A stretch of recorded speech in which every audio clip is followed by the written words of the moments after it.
Hello, everybody. Hello, and welcome to the chat. It's great to see you here. I'm the company's expert, and welcome to Q&A, where you get to ask whatever the hell you want, and I will try my best to answer your questions. And it could be about anything, about job search, about careers, about business, about starting a company, anything. Absolutely anything. You could ask me about my hair. I'm overdue for a haircut. And only the power of baldness can save us. So welcome. The word of the day is ambiguity. Ambiguity. You may be asked about this in a job interview if you are going for a management position. I did a video on this a long time ago, several years ago, about the question they love to ask, which is, how do you deal with ambiguity, or how do you handle ambiguity? Recruiters like to ask that question and they feel clever. Ambiguity, as hopefully everybody knows, is inexactness. That's what it means. When something is not stated explicitly and it's open to interpretation. That's what ambiguity means. So if ever you get asked that question, that's usually a sign of a pretentious interviewer who doesn't know what they're talking about. Because it's a topic that's so general that you can't really talk about it properly when you're talking about it so generally. But there you go. Welcome to everybody. I see there's a whopping 3 people here. Thank you for being here. You guys are awesome. And, that's jumped to 14. So thank you very much for being here. You guys are great. Hopefully you should see the chat. Ask your questions in the chat, and I will see those, and I will try and answer to the best of my ability. Thank you to all my Patreons, all my YouTube channel members. You guys are awesome. For the YouTube channel members, there's one more regular video coming out next week, and then that's it. That's the end of all the podcasts that I did, and I'm moving to something new. It's going to be more sort of personal type videos rather than podcasts and things like this. So very exciting stuff if you're into that kind of thing. Now, I want to start off today, until we get the first questions rolling in, about something that several people have been asking in the comments on some of my YouTube videos, and that is why companies don't post the salary range in the job posting. Okay, a lot of people have noticed this, and judging from the comments, a lot of people are asking aloud why they don't do that. And that inevitably turns into, well, they should post the salary range. Okay. Here's what's going on. This is why they don't do this. Okay. Because if they were to tell you in the job posting, oh, this job pays anywhere between this amount and this amount. Okay. The low end and high end. The problem then is that if they were to make you an offer towards the end of the process, and let's say they offered you something in the middle, okay, or something maybe even towards the low end of the range, would you be happy with that, knowing that that position pays a lot more? Like you're nowhere near the high end of the range. For a lot of people, the answer is no. You would find it disappointing. You know, they give you an offer for, 50, okay? And that sounds great, but the problem is, that position could pay anywhere between 40 and 70.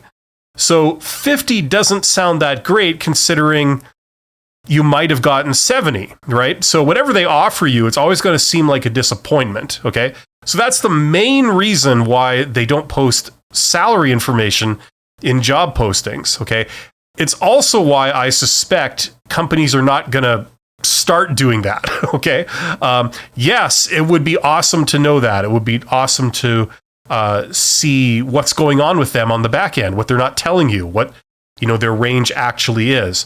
But that's like playing poker and showing everybody your cards, right? So they don't want to do that, and that's why they don't post the salary range. So that's why it's also quite common practice not to do this. Now, I know I'm going to hear from people saying, well, in my industry, there are industry standard rates, and maybe there's strong unions and things like this, and they publish that. It's like, okay, fair enough. Yes, there's always exceptions, but as a general rule, that's what's going on. Okay, first question. So the award for the first question goes to Thomas Palmer. And Thomas says, are cover sheets for resumes a good idea? Now, are you talking about like a physical, when you print it out on paper, like a hard copy, or are you talking about a PDF? I've never been asked that. I would say no, because I've actually never seen that. I've never seen someone do like a title page to a resume. The thing is, resumes that are over 2 pages are usually not a good idea. So, like in very specific situations, it can be okay. But for most people, a resume that's over 2 pages long is usually not what you want. Okay, so for a document that's 2 pages, do you need a cover sheet? The answer would be no. At least in my opinion, it would be no. I've never really seen a cover sheet for a resume, so hopefully that makes sense. I'm not sure why you would do that, just to sort of make it clear who it's from. And like, now if you're talking about a cover letter, that's a different thing, okay? And cover letters are a thing. And yes, you should have one. It's strange because a cover letter is something that dates way back, okay, way back to a different time, like 3 generations ago or more. And things were different then. It was before the internet, before computers. It was a totally different situation. A cover letter was a different thing. It was an actual letter where you wrote at length and explained in detail, who you are and why you're sending the resume. And you maybe talk about how you, like what your attitude is towards various requirements and things like this. So that was kind of a different time. Since the internet has come in my experience, it seems like cover letters are superfluous. You don't really need them. The cover letter is now sort of the email to which your resume is attached, right? So you'd send an email and you'd attach your resume. You'd maybe attach like another document, maybe references, I don't know. But the body of the email is essentially now the cover letter. And in my experience and in my opinion, the cover letter, it should be a lot shorter. It's a lot different than what traditionally the cover letter was. The cover letter now is maybe like a small paragraph. It just says, hello, please find my resume attached. I'm applying for this position. If you need anything else, please let me know. Thank you. And then your contact information, your name, email address, phone number, whatever. That's it. That's the whole cover letter. So, I know some people advise job seekers today to write these big, elaborate cover letters. And, there might be exceptions where you would want to do that. But I think as a general rule, that's not really the thing to do nowadays. Recruiters don't read cover letters as a general rule. So there you go. There you go, Thomas Palmer. Storm King. Storm King is here. Hello to Storm King. Storm King says, I have an interview next week and usually get hung up with, tell us about yourself. Where do you start? Well, you're in luck because that's the most popular video on my channel at the moment. It's got millions of views. The bottom line is for tell me about yourself. Like, first of all, it's kind of an insulting question when you think about it. Because presumably you've sent them information about yourself. You've sent in a resume and maybe a job application and this kind of stuff, this kind of thing. And then you get there and then it seems like they still don't know who the hell you are because they're saying, well, tell me about yourself, as if this is like they don't know anything about you. They're starting from zero. Okay. So that's kind of how it seems.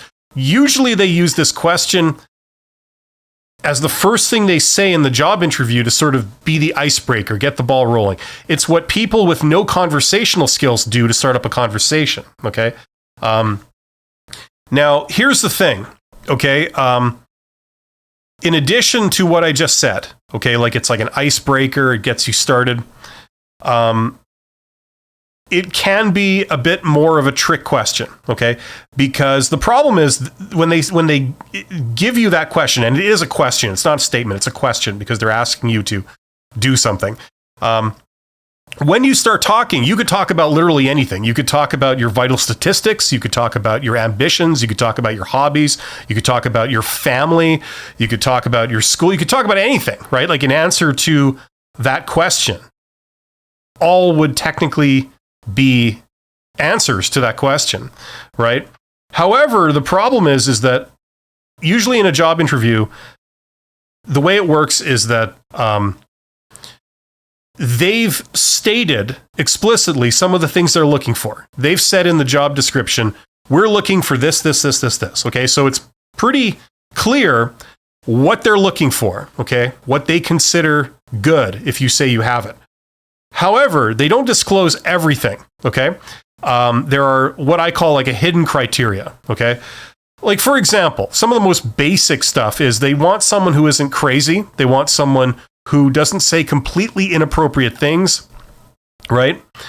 That's kind of unstated, right? You could probably guess that, but that's an example of an unstated thing. Now, there are more complicated things that are also unstated.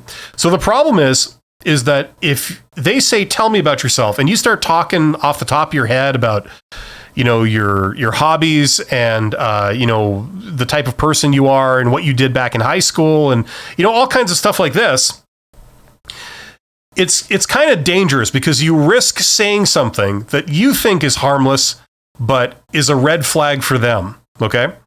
So that's the problem. So what I recommend is that when they ask you this question, a professional, compact answer that doesn't get you in hot water is to summarize your resume. Your resume is basically who you are professionally, like in terms of your career and your employability. That's what the resume document is, right? It's okay. This is what education I have. This is what jobs I've had. These are my abilities, right? So give a 45-second summary. You say, I have this education. I worked in this job for 2 years. I did in this role at this company. I did this. Then I worked for 4 years in this role at this other company, and I did this, right? So very compact answer. And you end with, and that's what brings me here today and why I'm excited to learn more about this opportunity. You want to talk about this job. You don't want to talk about what you did in high school or what you did in a job 5 years ago, because people don't care. They don't care about that. What they care about is, are you good for this job? They want to talk about this job and what you can bring to the role. So let's talk about that. What you should be doing in a job interview is giving them reasons why they should hire you, right? You already know what they're looking for. They've said, we're looking for this. So it would be great if in the job interview, you didn't take up most of the interview talking about what you did in high school. Instead, you talk about, you're looking for this. I got this. Let's talk about how I have this and how I meet that requirement. I also have this, and I have this too.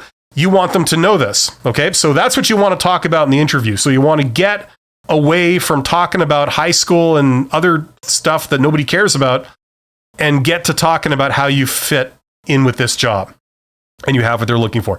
So that's how I would answer the question, okay? There's a little bit more to it, but check out my video. It's like, as I said, right now, it's the most popular video on my channel. So that'll probably give you a good way to answer that. Oh, and I get a lot of sort of people saying, first of all, that when I say this, it makes a lot of recruiters mad because I touch a nerve because it's obvious what they're doing. And the obvious thing is, well, if I wanted to know what was on your resume, I would ask you about your resume. It's like, well, yeah, but you're not. You're asking the most general question it's humanly possible to ask somebody. So when I hear recruiters say, well, when I ask, tell me about yourself, you better be talking about what your ambition is. My response to that is learn how to do a damn interview if that's what you think. Because if you ask somebody a super general question and you must hear a very specific answer about a certain thing, then you're an idiot, okay? People don't have ESP, people are not mind readers, and they've never met you before. They don't know what you might be fishing for. So if you have a question about something specific, ask something specific, okay? It's exposing a lot of bad recruiters. But there you go. How's that for a little tirade first thing in the live stream? Thank you for your question, Storm King. That's an intelligent question. Okay, who else do we got here? We got Guillaume. Guillaume, my name in French is Guillaume, right? William is Guillaume. Hi, I'm about to get graduated in financial engineering in Belgium. Oh, home country. And I aim to apply for graduate program in other countries. Okay. Are there certain things I should consider in particular when applying internationally? Well, once again, that's a very general question. What are you talking about? Are you talking about how to get a job internationally, or are you talking about in the industry of financial engineering? What are they looking for? Look, the only thing I'm going to say about applying internationally is that what most employers usually want is they want some form of home country experience, okay? So if you're in Belgium and you're applying to, Italy or something, okay? And you're applying to a company in Italy for a job in Italy, usually what they would like to see, and in some cases is a deal breaker if you don't have, is having experience working for an employer in Italy, okay? That's what they're looking for. So because of this, sometimes it may not be possible to get an appropriate industry-related job that you want to do in the host country. If you're coming from your home country, if you're coming from Belgium and say you're going to Italy, it would be nice to get a job in financial engineering in Italy for you. But that may not be possible because they need the home country reference or the home country letter of recommendation. So depending on what your situation is, you may wish to, if you're hell-bent on Italy, moving to Italy and working in that industry, it may be something to consider that you get a job in Italy that may not be in financial engineering. It may not be where you end up. You want to end up, but it's something that you can do. They'll give you a job immediately when you immigrate or you emigrate and you go to Italy, just to get that home country reference. Okay. So, I mean, it's not like you stay there for a long time. It's like you work there for, a month, 2 months, just so you can have a reference in that country. An employer says, yeah, they work for me. They're reliable. They're hardworking. They're, they're professional, all that kind of stuff, and give you a reference. Lydia Renee Darling says, Hi. I'm here from the US, but split my time in the UK because I got my MA in London. That's Master of Arts. I thought it would make me more marketable, but unfortunately some companies are scared by it because remote listings, okay? Sometimes mean worldwide and sometimes country restricted. You need to talk more in complete sentences, Lydia. It's getting hard to understand. I've been building an entertainment marketing business and have international clients, but not recurring work, okay? Should I keep up with the job apps, even though it takes lots of rounds to find out if they're okay with it, or keep building the freelance side, even though it takes time? Love your videos. Well, thank you. Listen, okay, I don't fully understand, but my first question is, okay, if you've got your own company with international clients, it seems like why are you then applying for other jobs? Is it still in kind of the startup phase of building your own company, if I understood that correctly?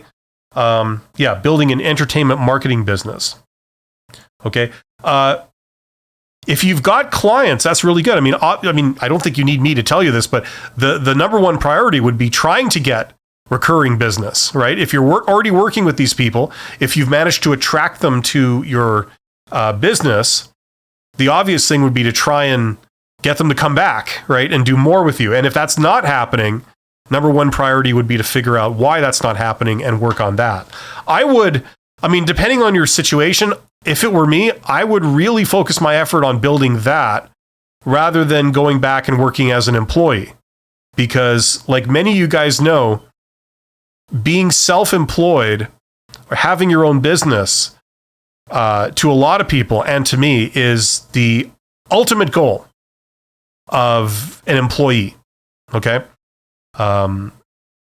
Just it's a win on so many levels. You don't have to work and work under somebody's thumb. You can do it on your own terms. You can decide how best to use your talents, and whatever wealth you generate, you keep, basically. Okay, you don't have to share it with a company that takes 70% of it and gives you a little pittance. Okay, so I mean, I would focus on that. But let's see here. I'm going back here. What was your question? Should I keep up with the job apps even though it takes a lot of rounds? I mean, I would do the freelance stuff. I mean, the other thing is that in this day and age, freelance work and contract work is really becoming much more of a thing. You know, a lot more people are doing it. And I think it's great because it really reflects the economics of the labor market, you know, like how companies are treating employees and all this kind of stuff. It's sort of like more progression down the path it's been going for the last 40 years. So yeah, if you have the opportunity to do this, do it. Learn everything you can about business and make a success of this. I would only apply for jobs if you're absolutely desperate, like for money, you know, to live. That's the only situation under which I would pursue that. Or if you've never really had like a proper job before, like you've never worked as an employee. I'm not sure how old you are. If you were 21 years old coming out of university and you're doing this, I would say maybe working as an employee for a while would be good in the beginning. Get some hard experience. Let it build up a passion in you about, like, you know, what you could do or what you should do or what people are doing wrong, or you see firsthand some of the issues that you could maybe solve. So yeah, that's what I would say. And thank you. Okay. Kittanel, if I'm saying that right. Kittanel, if you've received a few job offers but are still wanting to see if you get a job offer from another company, how long should you wait to reply to the first offers while waiting for other offers? Okay, if you've received some offers but are still waiting to see if you get a job from another company, how long should you wait to reply for the first offers? Well, wait. Okay, listen. Here's how this stuff is received, okay? First of all, I know a lot of people, a lot of job seekers, they worry about, like, should I respond to the recruiter now or should I wait? I don't want to seem desperate, you know, things like this. They worry about how it appears, okay? The bottom line, I think, is that when someone contacts you, okay, and you get back to them immediately and your reply is professional, okay, that's regarded as a good thing. It's not regarded as desperate. It's not regarded as anything negative, okay?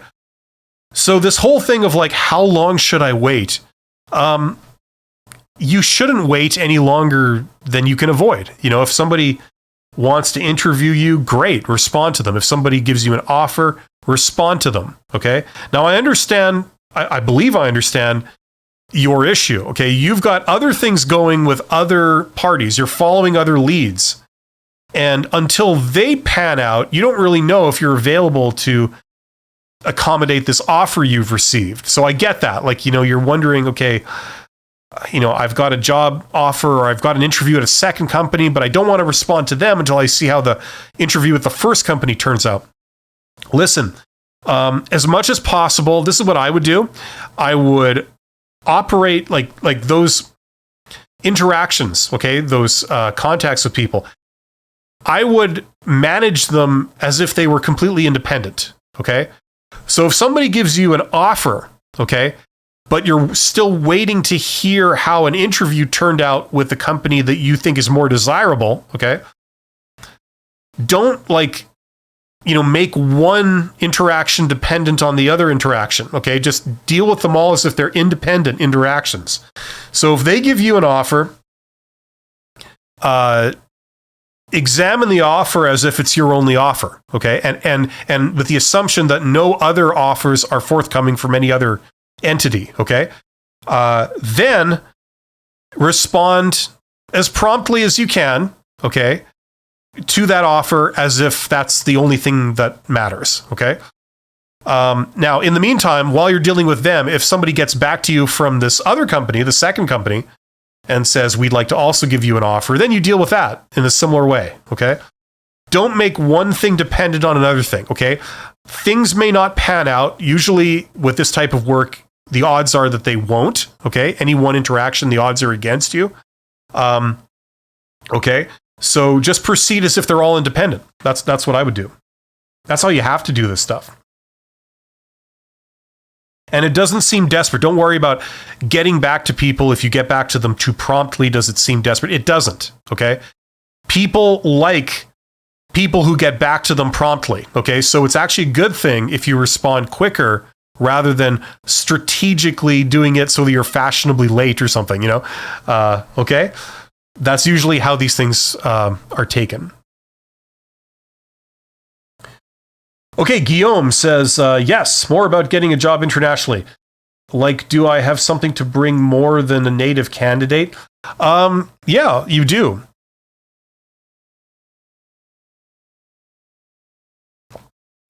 Something I mentioned before.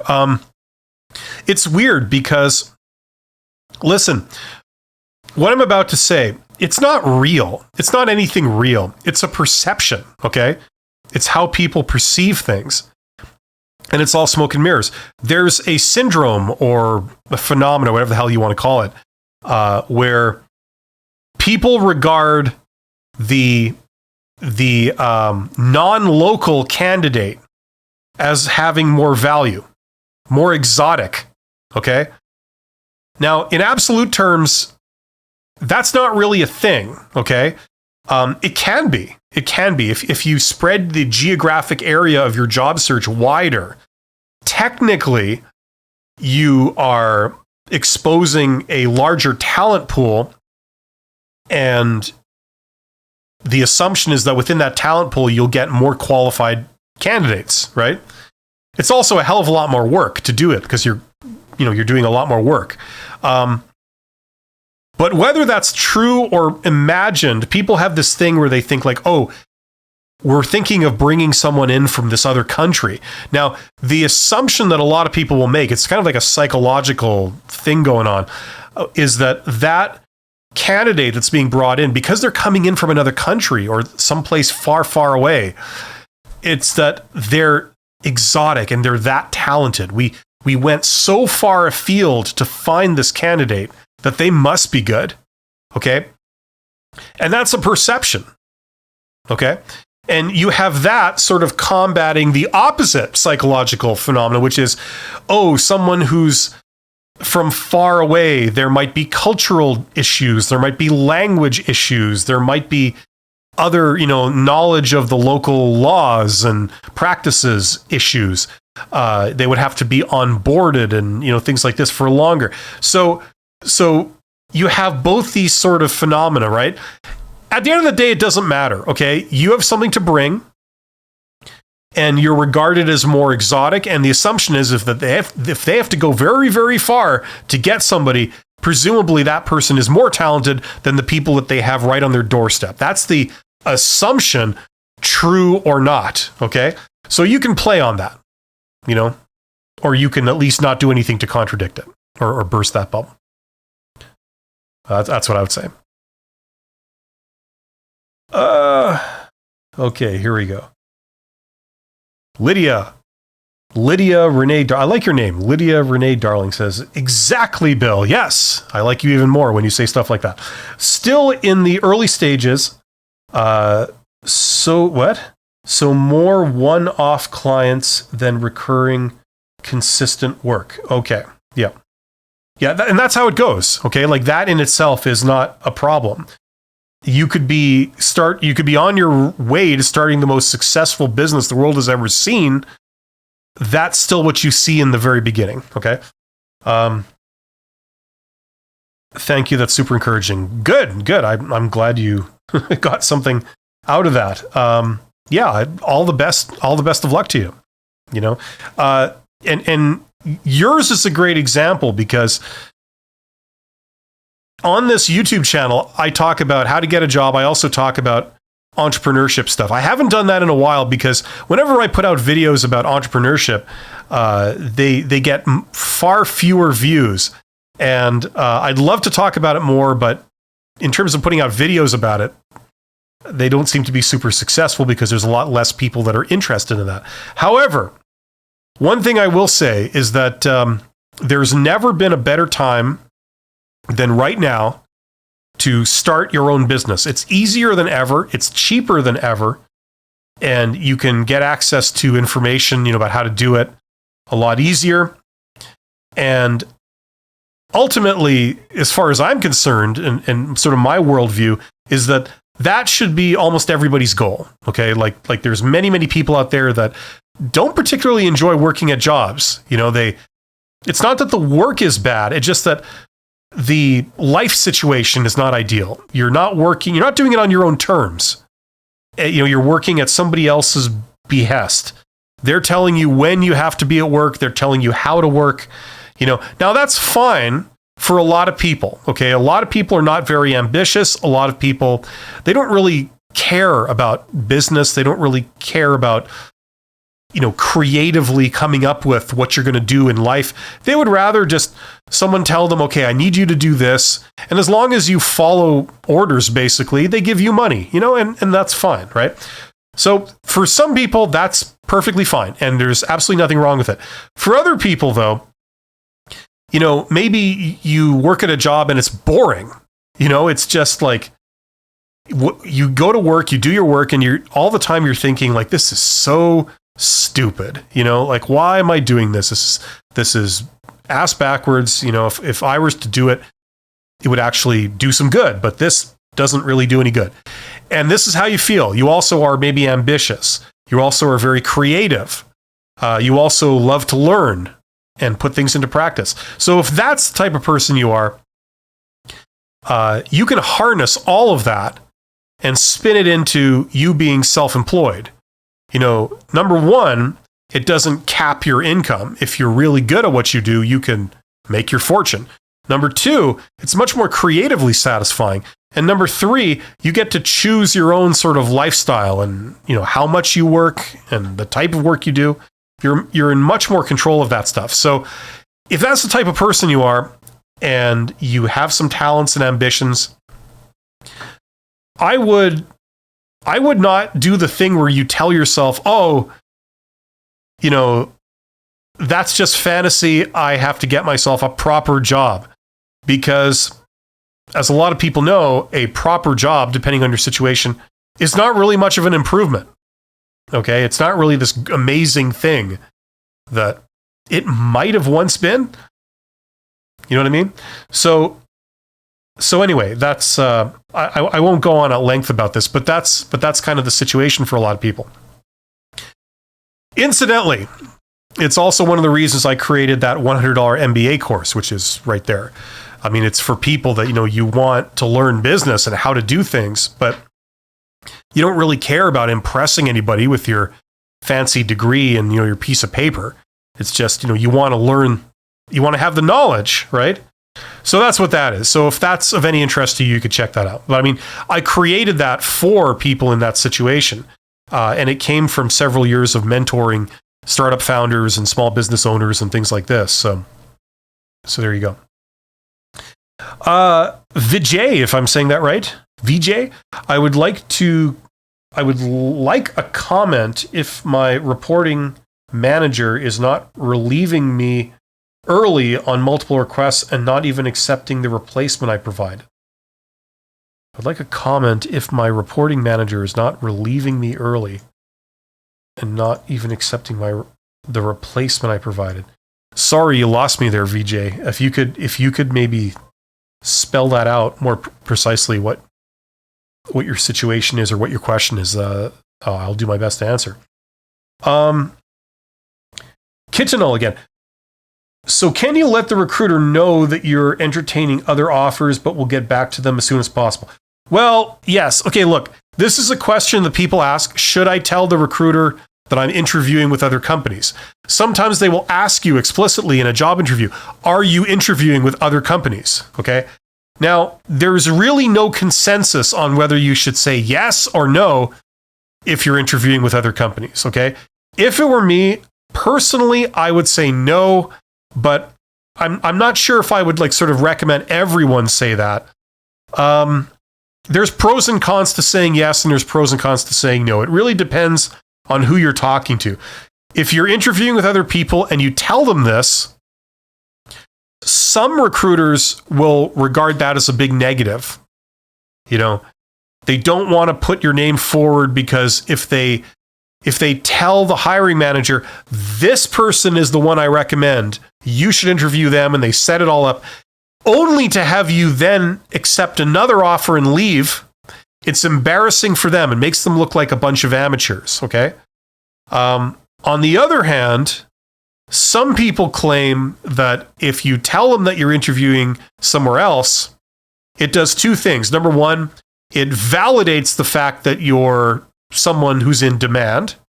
And number two, it creates a sense of urgency that if they want you, they need to hurry up and snag you now before somebody else does, okay? So that's the argument for telling them. However, as I said kind of earlier, that can backfire depending who you're dealing with, okay? So it's risky, but it might work in some situations. So that's all I'm going to say. There's no real one-size-fits-all answer for every situation. It depends who you're dealing with and what their worldview is and how they regard that. Like for me, for example, if somebody told me that when I was interviewing them and I was thinking of hiring them, it would be a negative for me because it's like, no, I want someone who is interested in the job I'm offering and is passionate about working with me and working in this job. You know, if they tell me, well, you better hurry up basically because I've got another offer over here, it's like, okay, that kind of sends me the signal that, you know, your heart's really not into this specifically, you know? And, you know, now if it's a worker level job, that may not matter too much, but if it's sort of a higher level job, that would be a big issue, right? I don't want just anyone who's looking for a job. I want someone who's passionate about working with me, working at my company, you know, doing this work specifically. That's who I'm looking for. And that's who I regard as the candidate that is desirable. So when you say, oh yeah, you know, I'm interviewing over there and I'm in the late stages of an interview there, that kind of takes away from that. Okay. But as I said, it depends, and everyone loves that answer, right? You like asking a question and getting the answer back, it depends. Everyone loves that. Thank you for your thought, for so much appreciated. Thank you for your intelligent question, Kitano. Plus. It's not plus, it's PLUS. People who like uninterruptible security. There you go. How do you get hired in tech jobs, cybersecurity, without experience? Well, I don't know about cybersecurity specifically, but if it's like any other job where you have no experience, there are a couple of different ways. The short answer is, if you go through conventional channels, meaning recruiters, and you're applying to posted jobs, then you start at the bottom. It's as simple as that. Get some experience. Alternatively, you can get a job through networking, and they're not hiring you on your resume. They're hiring you on who you are as a person, how you are to deal with, and your passion about their company and their job and their industry. Okay, and in that case, if you do it that way, you can find quite easily that a lack of experience is not a showstopper. Okay. Both of those are huge topics that I can't sort of answer in a minute, but if that's interesting to you, look about how to get a job through networking, okay? The vast majority of people who have jobs get them through networking. It's not Most people who have jobs did not get them by responding to job ads.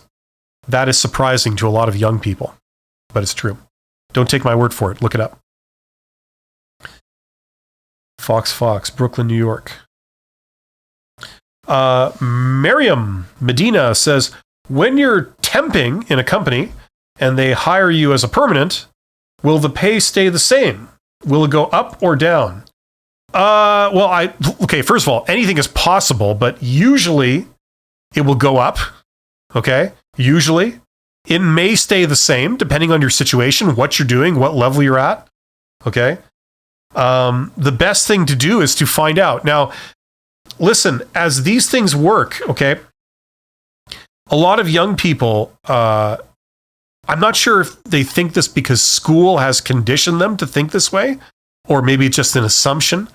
But the reality is that companies, like if they have you as an employee, think about it. And you're not going anywhere, okay? What's the sense in them paying you more? Right? Like, do you go to the store to buy food and they say, okay, well, this food you're buying, it's, I don't know, $10 or whatever currency you're in. And you say, well, that's great, but I really like this food. So I'll tell you what, I'm going to give you $20 for it. Right? And they'll probably look at you and go, what's wrong with you? It's like, you already got it for $10. Why are you? So it's kind of like that. I mean, why pay more for somebody that you already have? And if they're already working, they're doing a good job, and they're not really fixing to leave, why would you voluntarily pay them more?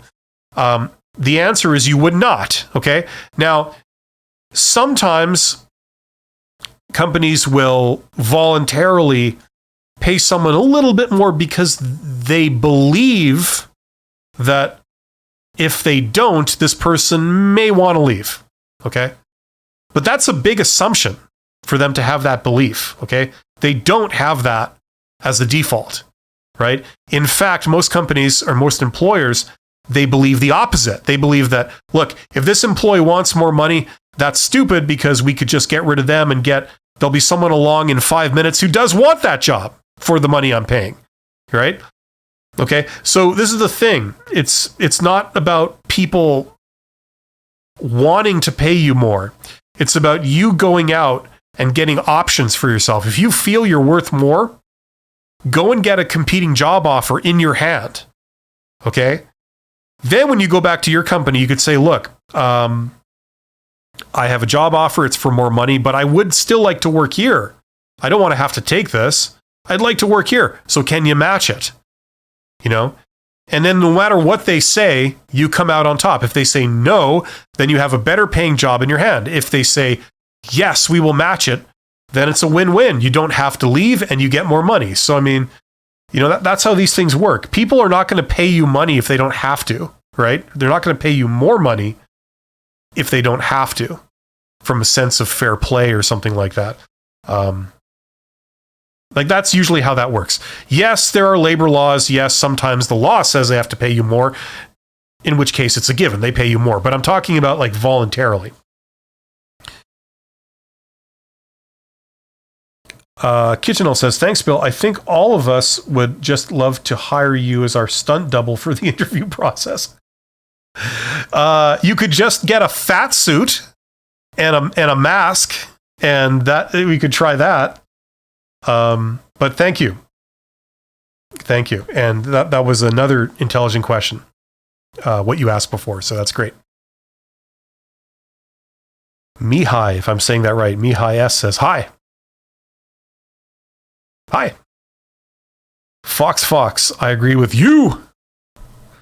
Well, I agree with you too. That's how these things work. Okay. How to answer when asked to name specifically with examples what I didn't like about a current previous employer. Welcome to the trap, Mihai. Welcome to the trap. This is a trap. They're trying to trap you. What they're basically saying is like, look, I want you to tell me exactly why I shouldn't hire you now. And I want examples and I want details. Why shouldn't I hire you? What's wrong with you? Tell me. right? That's what they're doing, right? Now, remember, it's all smoke and mirrors, okay? You go for a job interview, and some people, some small-minded, underhanded people out there, they will try and intimidate you. They'll bring you to a room. Everything looks very sort of serious and severe. And, they dress up in suits and everything, and they sit down at the table, almost like a panel interview where there's one of you and there's like 5 of them sitting across the table, and you're on their turf and you're kind of nervous. You're not, you're out of your comfort zone, and they're asking you some very pointed, direct questions. And you feel like, you better answer. It feels like you're being interrogated by some nasty government agency or something. It's like, and you feel all this pressure to tell them exactly what they're looking for. It feels like they're the police interrogating you. It's all an illusion. Okay, like for 99% of people around the world, that if you live in a free country, it's all an illusion. These people don't have the right to demand anything of you, nor do they have the right for you to disclose to them personal information that you don't want to disclose, okay? And the only reason they're doing this is because it's like a very transparent tactic to get the dirt on you, right? And the answer is you don't have to agree. Now listen, I'm not a big fan of lawyers, okay? For several reasons. I'm not that type of person, and I don't really agree with that type of thinking very often. However, though, I will say this about lawyers. If you ever see them, especially when you're negotiating contracts or something like that, what I love about some things that they do is that they don't buckle to pressure like that. They just say, no, not agreed to, not agreed to, not agreed to, not agreed to. There you go. Right? It's like, no, you can't intimidate them, right? So you have to sort of think like that a little bit, okay? They're trying to get the dirt on you. You're not going to play that game. They say, tell me with examples exactly what you didn't like about your previous boss. And what you say is, well, there was really not much that I didn't like about them. We actually got along pretty well. And, I can't really think of any specific cases where, I really had a problem with them or I really didn't like them. They were perfectly fine. And so, yeah, I don't really have anything for you there. And then you shut up. And that's the answer that they're getting, Don't let them bully you. Don't let them intimidate you, because what they're trying to do is they're trying to get you to say, oh, yeah, my boss, if you can't think of anything, maybe you can think of some stuff, in which case you would say it. But if you can't think of anything, then you're going to start making up stuff or pretend like this little thing that they did was a big deal that you didn't like, And that's where they get you. This candidate, they had an unhealthy relationship with their boss. They don't respect authority. They are insubordinate. And if we hired them, that's how they would be here for us. So we're going to skip that candidate. We're going to hire somebody else, right? That's what they're trying to do. So the way you pass the question is you don't give them anything. And you just say, well, there was actually not really anything I really didn't like. They were fine. We actually got along quite well. And I don't really have much of an answer there for you. Next question. Tiago? Question to the interviewer. Did I provide you with all clarifications regarding my background and skills suitable for this position? Yeah, I guess you could ask that. I mean, it's a little bit formal of a thing to say, but sure. Thomas, sickness, family, children, other. Okay. I guess you're responding to somebody else. Miriam, because they pay the agency more, LOL. Yeah, it could be. Fox, I agree with you. I like how you capitalize things. You. that one should not reveal who you are interviewing with, like one should not speak about other personal matters. Yes, I agree. They're not entitled to any of this information. They can't demand that you tell them about the nature of your interaction with somebody else, right? It's none of their business. This is the first time that you guys are meeting, for God's sake. It's like they don't have the right to demand absolutely anything of you. A lot of people will play this card because a lot of candidates don't realize this, and they will buckle to that pressure and tell them all the stuff that they shouldn't tell them. It's funny. It's like I get a lot of people commenting on YouTube videos, on my YouTube videos, saying, well, I prefer honesty. All this corporate BS is what they call it. Like I'm responsible for it. It's like, why don't you just be honest? I mean, they're asking the question. Why don't you just answer the question and say, well, the reason why, yeah, you could go ahead and do that. Go ahead and do that and see how far you get. Okay. Go and play poker where you reveal your cards to everybody and see how often you win. Okay. That's all I'll say. Right. They're using these cliched, transparent, underhanded tactics to try and get you to reveal to them everything bad about yourself, right? And the thing is, that's forming the first impression they get of you, right? Like, look, everybody has good points and bad points. We all know this. But when you're first meeting somebody and they don't know you and they're just getting a first impression, and the first thing that you say is how bad you are at doing something and how you didn't get along with your last boss and how you were fired from a previous job, what kind of first impression does that make? That makes you look like a terrible employment prospect, right? It gives an unrealistic, overly negative impression of you. So the goal in a job interview is, because this is the first time they're really meeting you, they don't know you, they've never worked with you. This is a first impression. You want to try and give them as good a first impression as possible.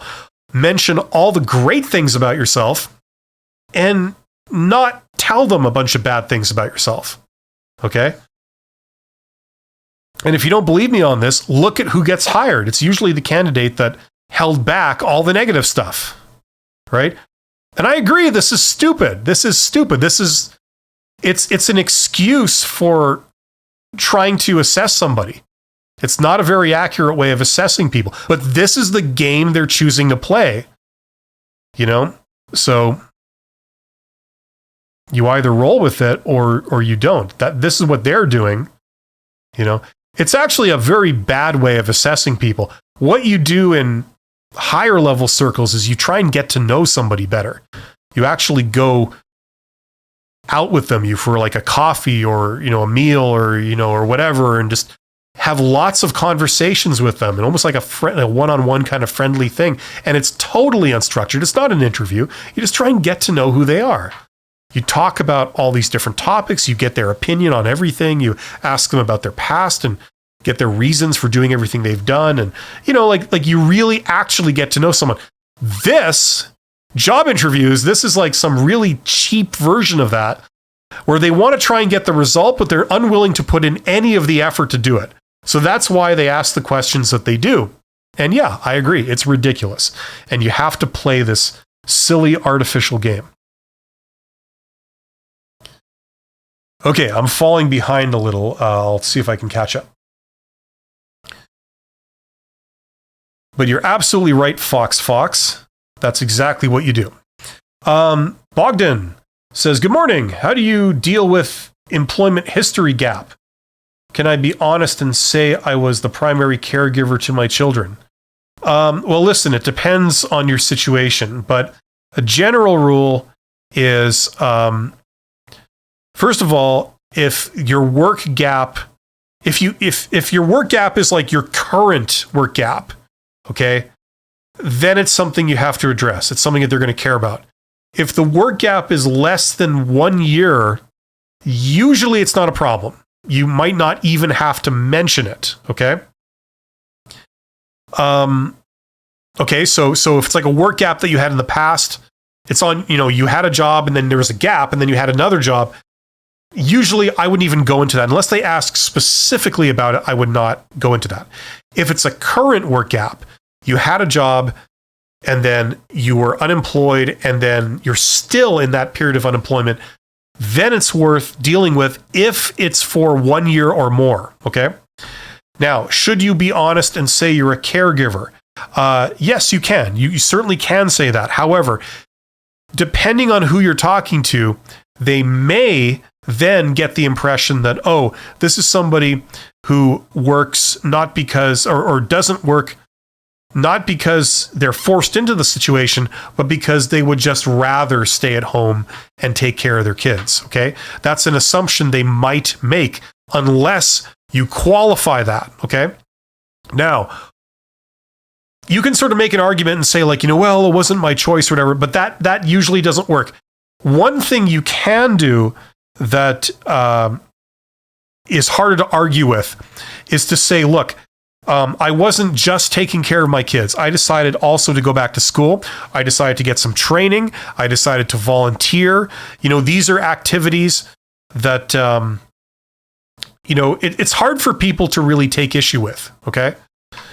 Like if someone says, why weren't you working? And you say, oh, well, I went back to school. They go, oh, okay. Okay, that's satisfactory, right? You see, the thing why a work gap is a problem, it's because they might assume that there's something wrong with you. That's the reason why they're asking questions about it. Is there something wrong with you?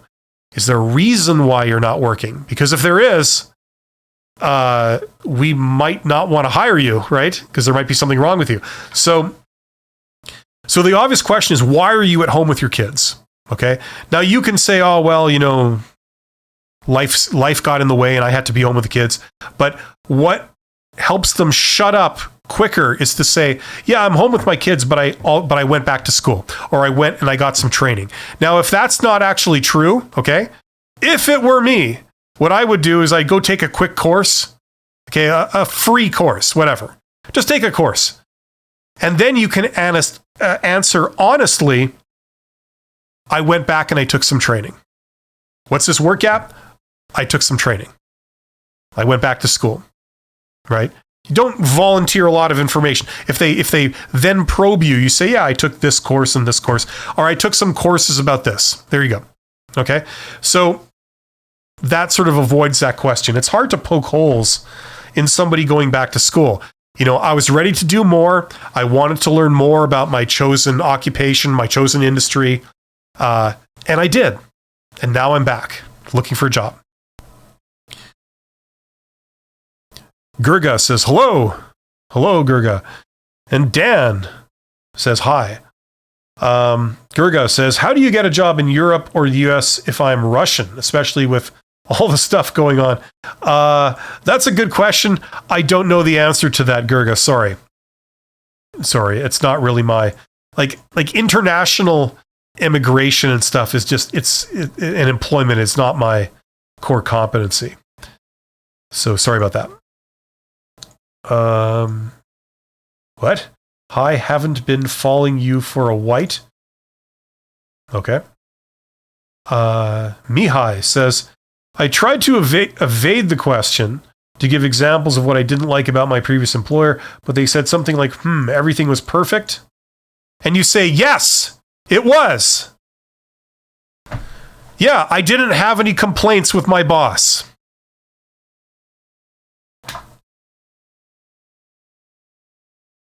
It's simple as that. They're going to put all this silly social pressure on you to tell them incriminating things. It's so stupid. Don't ever cave to that, okay? I don't know, if you're the type of person that really doesn't like that and you tend to sort of answer with whatever they're asking, even when it's bad for you. I'm not sure what the way is to cure yourself of that. Maybe it's to have a bit more contempt for them. I'm not sure. I'm not sure if that works. But yeah, you don't owe them an answer on anything they could possibly ask. If they said, what is your credit card number? You would say, well, I don't reveal that to people. I'm sure you understand, as a matter of personal policy, right? Like that would be reasonable, right? This is exactly the same thing. Okay.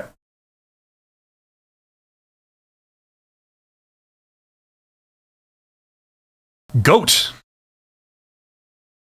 says, what should I say if asked about my pay rate or salary?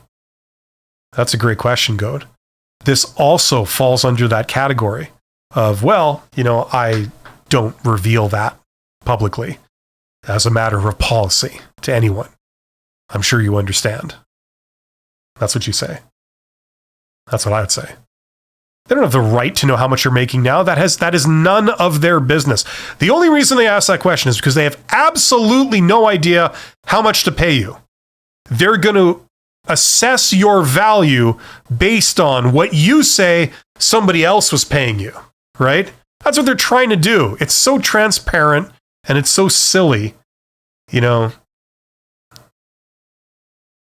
This is an example of how lazy and incompetent some of these people actually are. Rather than getting the dirt on somebody, really like doing your research and finding out about them, all they do is they invite you to an interview and they say, so why shouldn't we hire you? And then you tell them everything. Well, I once had a fight with my spouse and I have a bad temper. And, I didn't like my last boss. I thought they were an idiot. And I would argue back with them when they would tell me to do stuff occasionally. Like you tell them this stuff and they go, oh, thank you very much. And then they don't hire you because of it. Right? It's stupid. And the interviewers congratulate themselves on how prescient they are and how insightful that they can find out all this dirt on you. And then they think that's an accurate view. It's so silly. It really is. Okay. So don't play their game. That's what they're trying to do. Lydia says, I'd love to hear if you waited until building an audience to launch your courses. And was the offering a mix of audience feedback plus pre-planning, or did you let audience suggestions lead the way? That's an interesting question. It's kind of about me personally. Well, to answer your question, yeah, like if I put out a course on the internet, no one's going to pay for, like no one's going to buy it and take it because you don't know who I am. I could be anybody. I could be someone who doesn't know anything about what I'm talking about. So no one's going to pay for that. The only reason someone would pay for my course is because they know me, right? And presumably they like my YouTube videos or other stuff they've seen me do, and they want more. And they regard me as like a reliable source of whatever, is in the course. So yeah, you can't really put the course out there and expect anyone to take it if they don't already know who you are. That's kind of the thing. So you have to sort of publicize yourself first, and then you can get a payoff later. It's very similar to a lot of career stuff. This is actually a principle for careers. Now, who's going to hire you as a manager to run a division of a company when they don't know who you are? Like you could be just some person that doesn't know what they're talking about. You could be a complete fraud. You could not know the first thing about doing that, even though you say you're an expert in it, right? So it helps it more than helps, it's pretty much almost essential if they know who you are, if you're a known quantity, if they know people that have heard of you, if they've heard of you themselves and they've heard of you for a long time. You're not just somebody doing an instant scam. You're someone that's been around for a while, right? So publicizing yourself in certain situations is a good thing. It's a good thing for your career. Like, let's say you work in, like someone here was talking about working in the financial engineering industry.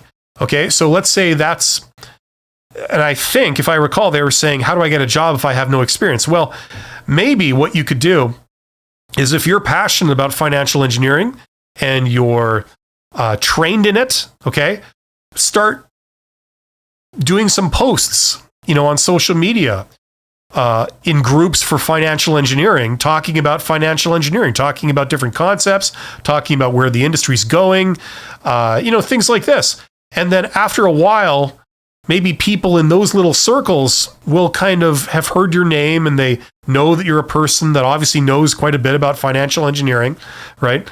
And that can pay off directly, where somebody contacts you and says, like, hey, you know a lot about financial engineering. Can I pay you to answer some questions or something about financial engineering? Or it can work out for you indirectly, where you go to a job interview or something for a financial engineering job, and they say, what have you done? You say, like, well, I'm a columnist or an influencer for financial engineering topics. I've got 150,000 people that have read my articles or my posts on financial engineering for the last 2 years, something like that. So it's good to do that if you want to be considered an authority in your field. So it's that principle. These are like all marketing principles. So that's kind of what's going on here. P.S. I first found you through your entrepreneurship videos. Your insights are great. Well, thank you. I'd love to talk more about that, as I'm sort of doing a little bit now. And you see my I don't know if you can see right up in the, how can I point that way? The top corner, there's 36 people here. That's gone down since I first started talking about this, like, a few minutes ago. So yeah, I'd love to talk about it more, but not as many people are interested in that as they are about just getting a job. Gerson, if I'm saying that right, says, go reveal your cards while playing poker and see how often you win. By the amazing, the company never better, said pal. Great channel. God bless you. Thank you. That's very nice of you to say. But it's true. I mean, it's not you don't lie to people. There's integrity issues if you lie, but you strategically downplay your negative points and you accentuate your positive points, right? That's what advertising, for example, is about, right? They're not lying to you, but they're just sort of choosing to talk about the good aspects of this product instead of its bad aspects, right? That's exactly what your role is in the job search process. Say all the great things you have, all the great things you've done, all your accomplishments, what you could do for these people, And then when they ask you about, yeah, but haven't there been times in the past when you didn't get along with your boss? You say, yeah, well, that's not going to be a problem. That's not going to be a problem, right? You want to alleviate their concerns and accentuate and emphasize your wins and what you can bring to the table. Igor says, I just want to say that your channel is amazing, superb content. Thank you, Igor. You are awesome. Everybody here is awesome. You guys are trying to learn. You guys are trying to better yourselves. That's great. You keep doing this, you're gonna come out on top. And the reality is, don't just listen to me. Don't just listen to one person. Listen to a good cross section of different types of people. Okay. Because everybody's going to have a different perspective, and no one perspective is universally right. Okay, Varen says, how to deny about some advanced topic which you not know asked in an interview, and you also mentioned it in your CV. How to deny about some advanced topic which you are not. Okay, so they ask you a technical question in a job interview that's more advanced than you know the answer for. Is that what you're asking? If it's a technical question, I really don't know if there's an obvious way to get out of that, other than saying, I can't tell you in this moment, but I can certainly get back to you with the answer. That's kind of a good default coverall if they really stump you, okay? That you say, well, look, I can't answer in the moment. I'd have to think about it. I'd have to, but I can certainly get back to you with the answer, something like that. Dan says, hi, have been following you for a while. I have a question. I've been asked to move to another division in the same company. The work is more interesting and more appealing, and I'm good at what I do. Okay, that's good. They asked me, not that I applied or anything, they are now treating me like I applied and I have to do 170 kilometers drive to work. Should it be a different to be asked to work there than the one that do apply for the work? What do he say? They just moved my contract, did not get a raise, and got 2 to 3 hours more travel time. Okay, I think I understand what you're saying. Yeah, that doesn't sound very good.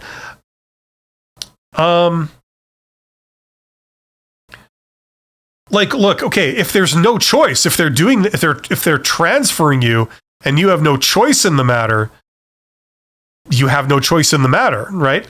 But if you're asking, what should I do? Other than, sort of say, well, thank you for informing me about this opportunity. However, I prefer to stay where I am. I'm going to pass on that opportunity, or something like that. Or just maybe don't say I'll pass on the opportunity, but just say I prefer to stay where I am. Thank you very much. And then, this is the thing, you work for an employer. Employers can do, within the law, okay, they can pretty much do what they want, okay? The one thing I would look into is, what does it say in your employment contract, okay? You could say, well, I have a contract with this company where it's for doing this particular job. So are you guys not honoring your contract, or something like that, The other thing I would do is, and I hate to say this, but if they're starting to do this to you and they're very persistent, like it seems like they're serious, and you really get the impression that this is something that's going to happen, regardless of whether you want it or not, I would start looking for another job, just in case. Hopefully it won't be necessary, but then you have options, okay? Because if you don't have any other option other than unemployment, you kind of have to take what they give you, right? This is the reality. So, you can't force their hand. If they want to transfer you somewhere and they've made up their mind, there's not really much you can do about it. The only control you have is you have the power to quit. You say, no, I'm not going there. So either I'm here or I'm gone. The choice is yours, and then you generate some other options for yourself. If you get another job offer from another company, then you're going to come out on top, okay? That's all I can say. But good question, and I wish you all the best in that situation. Hopefully, if you can speak to your boss and say, look, is there any way that I could not be transferred? Because, I would really rather not, and just see if there's anything else, any other options there. Okay, Mihai says, a very common question is to talk about the most complex or biggest project. I have a lot of experience, but I don't feel like I worked on something truly big. I don't know if this is helpful, but I'm going to say it. Something I've learned in my career is that, I worked for a company that was very big, but the company didn't really have a clue what they were doing. And so to this date, the biggest things I would have on my resume were at that company, where you managed the most people, you controlled the biggest budget, things like that. You name dropped big companies. right? And I did that a long time ago. Now, since then, I've worked on stuff that's smaller, okay? Smaller companies, nowhere near as big, nowhere near the scale, but a lot more brains, a lot more wins, things like this. The problem is that, if ever I had to try and impress somebody that I can do big things, I'd have to wheel out stuff on my resume from 20 years ago from that company, because that's the last time I was controlling budgets of millions and millions of dollars and hundreds of people and all this kind of stuff. And it's stupid. It's silly. You realize that you don't need to work on a big scale to develop talent. You know what I mean? Just because you worked on something big doesn't mean that you're competent or knowledgeable or capable, right? I've since learned so much more of how to do things than I knew at the time. But that's a real thing. People get impressed when they see big numbers, lots of budget, big dollar amounts, lots of people, projects that have lots of scope and time scale. You know what I mean? I think that anybody that really understands what those jobs involve realizes that there's more to being capable than just being put on a project that's big. You know what I mean? I know that doesn't really help, but that's sort of the reality that I've learned. And like a lot of problems in job search, if there's like a bottleneck, usually it's caused by recruiters. And it's usually caused by the fact that recruiters don't understand the nature or what's really needed to do the jobs that they're hiring for. Okay? That's why you can sort of circumvent a lot of these issues by going around the recruiter to talk to the hiring manager directly. Okay? That's why I'm always talking about networking and getting a job on the hidden job market, because if you have some issue like a work gap or a lack of experience, or you haven't had experience that's a certain scale that you think you need, you can usually get around those by interacting directly with the hiring managers, getting them to see your strengths, see who you are. And by the fact that you're even doing that, that already separates you, it elevates you above the crowd, because you're the only one talking to them. Everyone else is just sending in resumes and waiting for their number to be called. You're the only one that contacted them and is having a conversation with them, and they can see your passion, and no one else showed up, only you. So that's usually the answer to a lot of these roadblocks that recruiters will throw up. And they're artificial too. This is my point. Just like somebody earlier was saying, I have no experience. Yeah, in the mind of a recruiter, if you have no experience, then how could you ever do the job? Right? That's how they think. We all know that just because you haven't done it, you're still trained in it and you can do it. It's stupid to think you can't do it. That's no kind of showstopper. Just like a work gap is no kind of showstopper, right? But these are the roadblocks that recruiters will throw up based on flawed logic.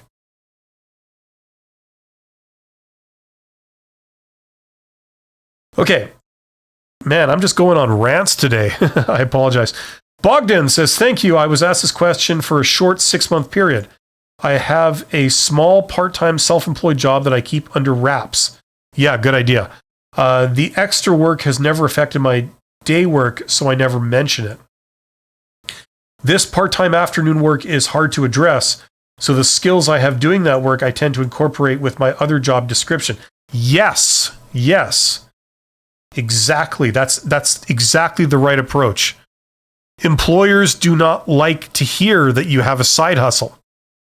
And we all know that the side hustle gives you great experience and really develops your skills and your capabilities. It's very tempting to want to talk about it to people. The problem is that as soon as you talk about it and let it slip that it's a side hustle, that actually does you more harm than good, because it signals that, oh, now you're not a loyal employee. You're someone that's just out for themselves. And in the mind of a recruiter, they can't trust that. And maybe I'm being a little unfair to recruiters. In the mind of other employers, okay, let's say that the red flag might go up that, oh, this is a person that's maybe out for themselves, right? Not necessarily, but it might come across that way. But yes, you're handling it the right way.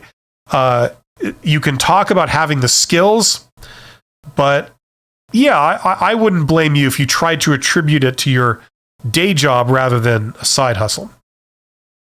But just be very careful. Be very careful, okay? Lydia Renee Darling says, totally agree, Bill. I've had some people suggest a launch with the build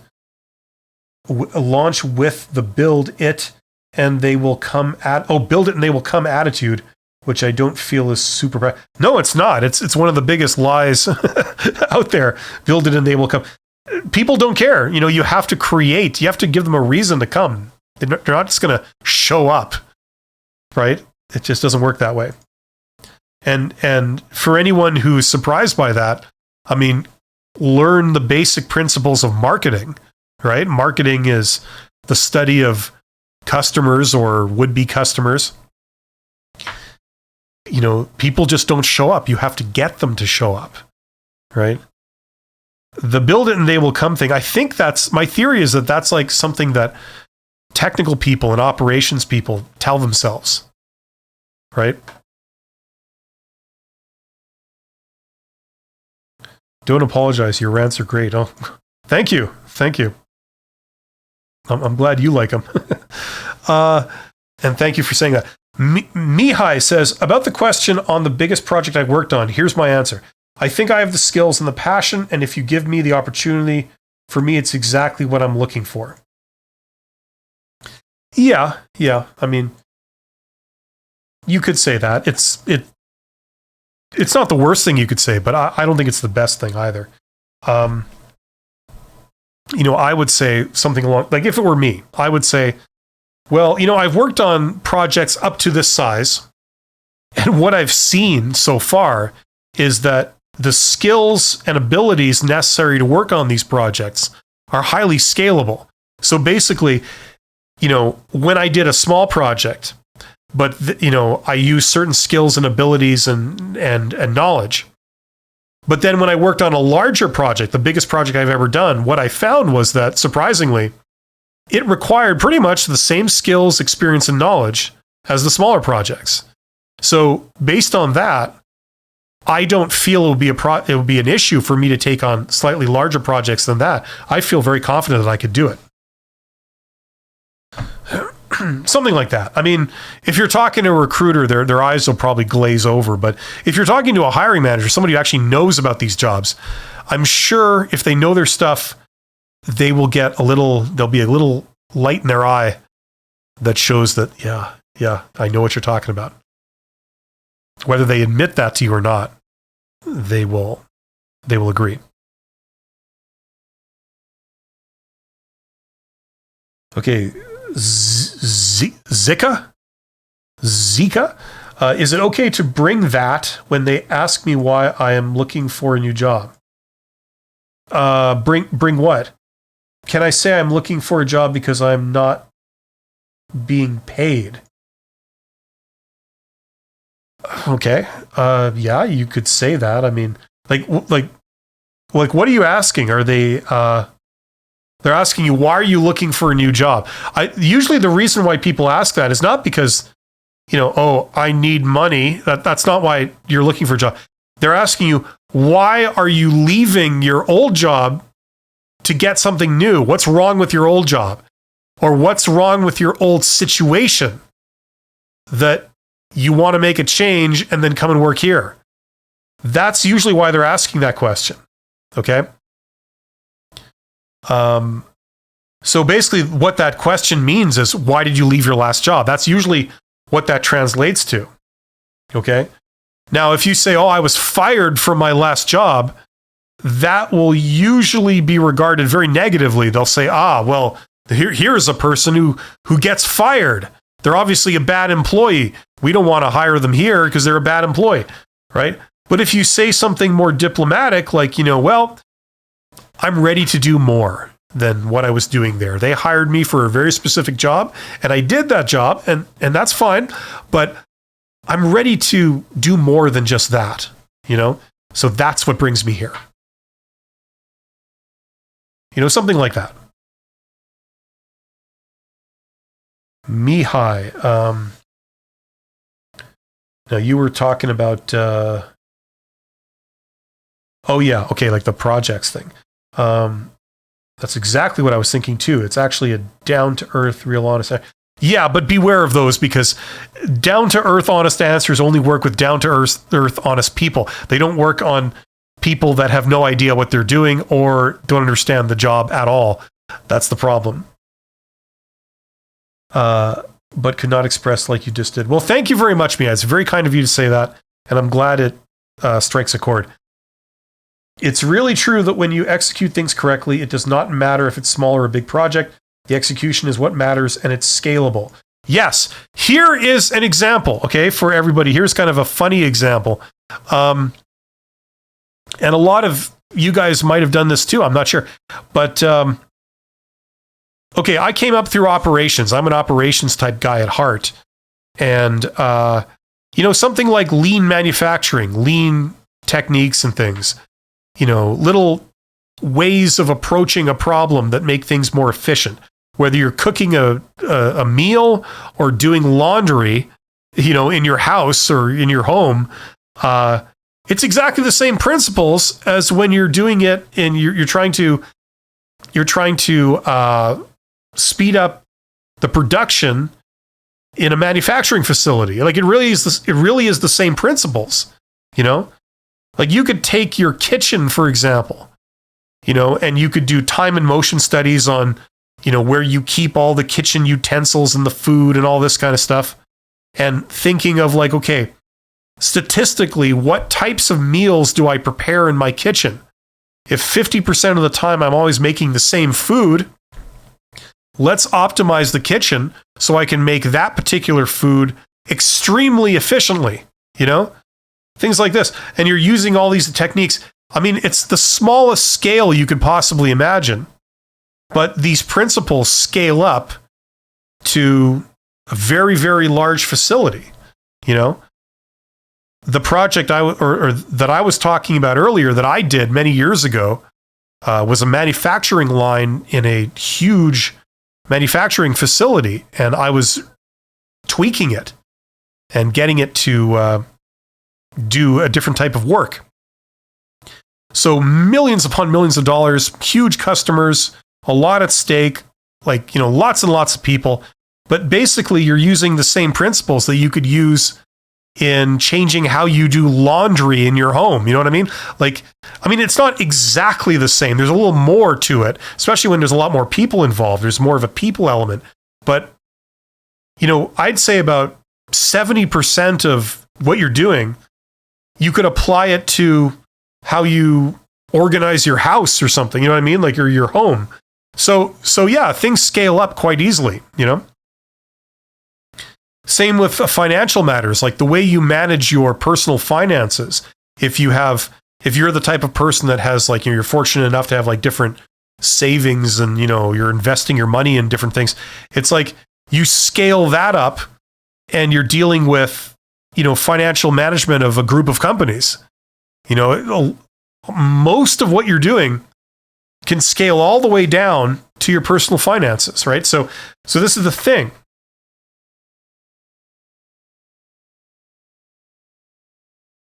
I don't know why we're talking about this, but I like this kind of stuff. I don't get a chance to talk about that often. Anyway, so yes, you're absolutely right, Mihai, and thank you for bringing that up. Bogdan says, thank you for your help. It's important to incorporate all skills you have for the job when applicable. Yes.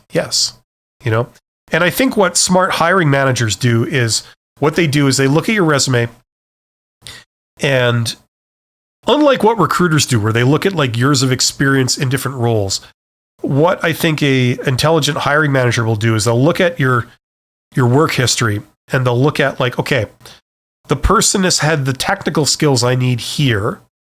They've had the people management skills I need here. They've had the financial management, or responsibility here.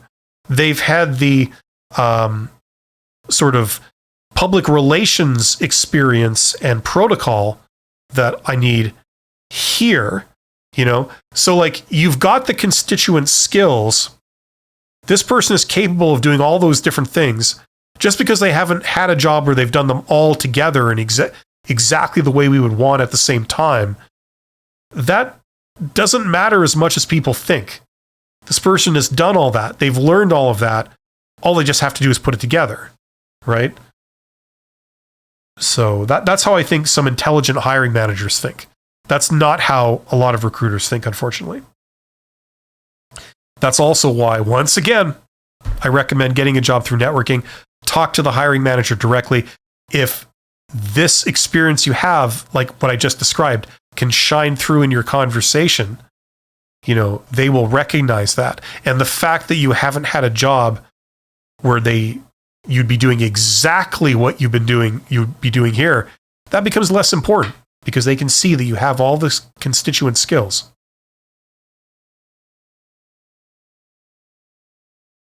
Bogdan says, one area that stumps me is addressing the question, what do you know about our company? I always have the background of the company and the industry in general, but how do I tie it back to the job? I think I did a video on that a while ago. Here's the thing. There's a few basic things you would need to know about the company. First of all, you would need to know the obvious stuff, what they do, right? Like what products or services they have. Then it would be good to know how they're geographically distributed. So in your hometown, if you're interviewing for a job, it would be good for you to know if the company that you're interviewing with, are they headquartered here? Or is this a branch office? Or, is it the headquarters of one division, but it's the branch office of this other division, and this is what you're interviewing with, right? Things like that. So you would know the geographic distribution of the company, just the basics, right? And then on top of that, what I would recommend, like if this was like a important job and you were really serious about it, I would see if you can find out this company, who their competitors are. You don't have to memorize their names or anything, but just know like, okay, this company, their big competitors are these two people. And this company is more like, upscale, and this company is more specialized for these types of customers. But it's not exactly what this company's doing. This company that I'm interviewing with, they're more general. They appeal to the masses or whatever, So just have a basic idea of like the competitive landscape. Now if you can answer that, I mean, I don't think anybody would ever find fault with that. They would say, no, that's not enough. I only hire people that know the name of the current CEO or something stupid like that. I think that's silly.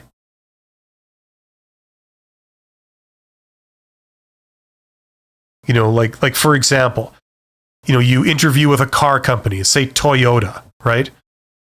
Now, I don't know, Toyota is trying to do everything. They make cars, they make trucks, they make luxury cars, they make electric cars, they make hybrid cars.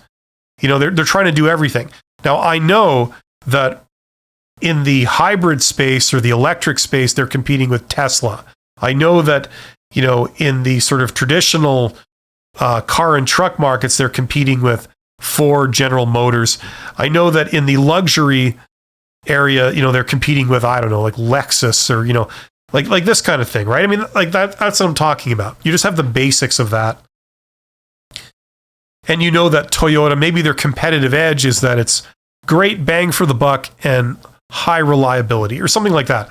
Just, that's good. Now, if you know all that, I don't think anyone's going to take issue with you not being able to answer this question well enough.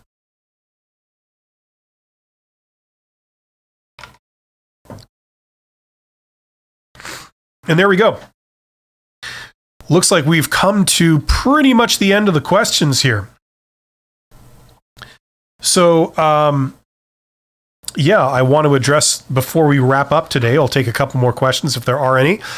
Before we wrap up, I just want to draw everybody's attention, in case it isn't blindingly obvious, to my 2 courses. If you are looking to get hired and you're having problems navigating the job market, you don't know how to discover the jobs that are out there, because there's many more jobs out there than what are posted, okay?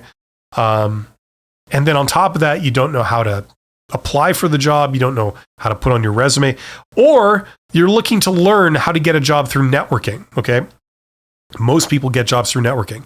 And once again, there's a few misconceptions out there. Misconception number 1 is that the way to get a job is to find a job posting and apply to it with an application. That is the default way for a lot of young people and for a lot of worker level jobs. But in the grand scheme of things, most people get jobs by not doing that. The other misconception is that to get a job through networking, you have to be the type of person that knows a million people. That also is false, okay? I've built a business, as an example, I've built a business, like a consulting business, just purely doing networking, and I'm an introvert. I'm an introvert with a degree in engineering. You know, I'm not an extroverted social butterfly type. I don't even like to go to events, you know, if I don't really need to be there. So you don't have to do this at all. And if you're new here, I have a video called How Successful People Get Jobs. And if you do a search on YouTube for the company's expert, How Successful People Get Jobs, that video will pop up, and check that out. That's an example of what I'm talking about. You don't need to know anyone. Neither do you need to have phone conversations with people if that's something you don't want to do, okay? You don't need to do that, and I actually recommend against it. So if these are shocking to you or they're a revelation to you, I go into how the whole thing works in that Get Hired course. So if that's any use to you, check that out. Link in the description. And for those of you who are interested more of the entrepreneurial type thing, instead of getting a job, trying to start your own business where you make money yourself directly without anyone giving it to you, and having a boss and having an employer and all that. If that appeals to you, the thing that really enables this to happen is knowing about business. Because if you're trying to make money, that's business. And if you want to be more successful in business, it helps to know business. So normally you could go to a university and take a degree, and it takes a couple of years and it costs several $1,000s. But I created this course right here, the $100 MBA course, for precisely people that are in that situation. They don't really care about getting a fancy degree per se. They just want the knowledge, okay? So it's a incredible bang for the buck. You get to learn all the knowledge you would get from a full-blown university MBA, Masters of Business Administration, which is the gold standard in business. The catch is that my course is not accredited. And the reason it's not accredited and never will be is because there are no assignments, no tests, no evaluations of any kind. Okay? You get the same textbooks as they use in university. You read them, you get the same knowledge, but you don't have to do any tests. You don't have to prove it to me that you know anything. You can skim the books. You could even ignore some of them completely and not even open them. Or you could go super in depth. It's up to you, okay? If you're interested in just one area, but maybe not the others, that's fine too. You can just learn about that one area. So if that's of any interest to you, check out that course also. There's a link in the description. And for my members, there's one more week. I've got one more podcast video that's coming out next Monday. That's a members only video. Members get free videos that are members only every week. And after that, I'm going to be doing something new. I'm going to be going away from the podcast format to more personal videos, sort of, that just shot on my phone about my life and my thoughts. And if that's interesting to you, you get that as a perk if you join my channel as a member. You also get priority in me answering your question or anything like that. So there you go. I see we've got a couple of quick last questions. I will answer these, and then that'll be it for today. This is from Mihai. Says, unfortunately, 99% of interviews today remind me of Chevy Chase in Vegas Vacation when he's playing the game with guessing the highest number. Yeah, a lot of it is like that. People are looking for something. They will not reveal to you what they're looking for. If you have it, they see it and they go, oh, that's awesome, and they hire you. If you don't have it, they don't hire you. It's no fault of your own. It's no reflection on you. It's just they're looking for a specific thing. You didn't have that specific thing. The saving grace is that a lot of those things that a lot of companies are looking for, a lot of the times, are stupid. So it's actually kind of a good thing in a way if you don't have it, because it's a good reflection on you. Okay? You just have to keep interviewing and keep exploring opportunities until, by happenstance, you encounter someone who just happens to be looking for exactly what you have. And then it's a perfect match. And then they hire you, and hopefully all ends happily. Bogdan says, one area I have trouble with is connecting my degree, bachelor's in policy studies. Most hiring managers don't know what policy studies is, so I try to connect my policy and analyst skills to the job. Yeah, that makes sense. That is the right approach. You talk in terms of what they're looking for, okay? So maybe they don't understand what policy studies is. But if you say, like, look, you're looking for somebody who can do this, well, policy studies and that knowledge allows me to do this kind of activity more efficiently than anybody that you have that doesn't have this training. So that aspect of the job, I can do that better than anybody you'll be interviewing with today or this month, something like that, and it's like, you don't have to understand what policy studies is. What you need to know is that I can do this better and more accurately than anyone else who that probably works here. Okay. Who doesn't have that training. Right. So, and then if they want to get into it, they say, oh, that's interesting. How so? Then you can maybe go in deeper and explain to them and maybe impress them even more about, like, well, this is how, because we learned this and we learned that. And this is all, this knowledge of how this stuff works has all been figured out, and it's been distilled and it's been given to people who take this degree, so we can skip to the most efficient way of doing this particular task. We don't have to blunder around with trial and error. We already can skip to the most efficient way of doing it, because that has been worked out by many smart people in the past, and they've condensed that knowledge down, or something like that. You just explain, and then maybe that'll impress them. So there you go. Anyway, that's all the questions. Thank you so much for being here. You guys are awesome. I have a new video coming out tomorrow, so stick around for that. Otherwise, I will be back to do another live stream next Wednesday. If you have any questions, that's the place to be, and I can answer them there. Thanks so much. Have yourself a great day. You guys are awesome. I'll see you on the next one. Take care.